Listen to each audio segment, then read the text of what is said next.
Crochet വെച്ചിട്ട് easy ആയിട്ട് ഉണ്ടാക്കാൻ പറ്റുന്ന ഒരു കാര്യമാണ് നമ്മൾ ഇന്ന് ഉണ്ടാക്കുന്നത്. ഇതിന് മുന്നേ നമ്മളെ ക്രോഷിയുടെ ഒരു വീഡിയോയിൽ ഒരു സബ്സ്ക്രൈബർ കമന്റ് ഇട്ടിട്ടുണ്ടായിരുന്നു, കുറേ കമന്റ് ഇട്ടിട്ടുണ്ടായിരുന്നു ബോ ഉണ്ടാക്കുമെന്ന് ചോദിച്ചിട്ട്. സോ നമുക്ക് ഉണ്ടാക്കാം. ഇതാണ് ഏറ്റവും ഈസി ആയിട്ടുള്ള ഞാൻ ചെയ്തിട്ടുള്ള ഒരു ക്രോഷി വർക്ക്. കാരണം എന്താണെന്ന് വെച്ചാൽ ഇതിൽ പ്രത്യേകിച്ച് ഡെക്കറേഷൻസും കാര്യങ്ങളും ഒന്നും വേണ്ട. നല്ല സിമ്പിൾ ആയിട്ട് ഒന്നും അറിയാത്ത ഏതൊരാൾക്ക് വേണമെങ്കിലും ഇത് ക്രിയേറ്റ് ചെയ്യാൻ പറ്റും. എല്ലാത്തിനും നിർബന്ധമായിട്ടുള്ള ഒരു കാര്യമാണ് നമ്മളിപ്പോൾ ചെയ്തുകൊണ്ടിരിക്കുന്നത്, അതായത് ചെയിൻ സ്റ്റിച്ച്. ഒരു 50 ചെയിൻസ് ഉണ്ടാക്കുക, അത്രേ ഉള്ളൂ ഇതിന്റെ കാര്യം. ബാക്കി കാര്യങ്ങൾ ഞാൻ പയ്യെ പറഞ്ഞുതരാം. നിങ്ങൾക്ക് ഇതുപോലെ എന്തെങ്കിലും ഉണ്ടാക്കി കാണണമെന്ന് ആഗ്രഹം ഉണ്ടെങ്കിൽ കമന്റ് ചെയ്യാം കേട്ടോ. അതുപോലെ തന്നെ നമുക്ക് കുറെ പുതിയ സബ്സ്ക്രൈബേഴ്സ് വന്നിട്ടുണ്ട്. എല്ലാവർക്കും എന്റെ ഹായ്. കമന്റ് ചെയ്യുമ്പോൾ നിങ്ങളുടെ പേരും കൂടെ മെൻഷൻ ചെയ്യാൻ മറക്കണ്ട കേട്ടോ. അപ്പൊ നമ്മുടെ 50 ചെയിൻ സ്റ്റിച്ച് കംപ്ലീറ്റ് ആയിട്ടുണ്ട്. അപ്പൊ ഇത്രയേ ഉള്ളൂ. ക്രോഷി വർക്ക് ഇവിടെ കംപ്ലീറ്റ് ആയി. ഇനി നമുക്ക് ഇതൊന്ന് സെറ്റ് ചെയ്തെടുക്കണം, അതായത് ഒരു ബോ ഷേപ്പിലോട്ട് മാറ്റിയെടുക്കണം. ബോ എങ്ങനെ ഇരിക്കുന്നത് നമുക്ക് എല്ലാവർക്കും അറിയാമല്ലോ.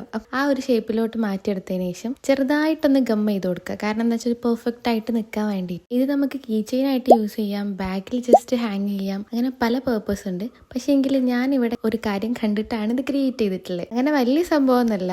ലാസ്റ്റ് വീക്കിൽ നമ്മൾ ഉണ്ടാക്കിയിട്ടുണ്ട് ഒരു വാൾ ഗ്രിഡ് ഉണ്ടായിരുന്നു, അതിൽ ഡെക്കറേറ്റ് ചെയ്യാൻ വേണ്ടിയിട്ടാണ്. എങ്ങനെയുണ്ട്? ആ സ്ഥലം എനിക്ക് അത്ര പെർഫെക്റ്റ് അല്ല തോന്നിയോണ്ട് ഇവിടെ തൂക്കി. ഇപ്പൊ അടിപൊളിയായില്ലേ? അപ്പൊ ഓക്കെ, ബൈ.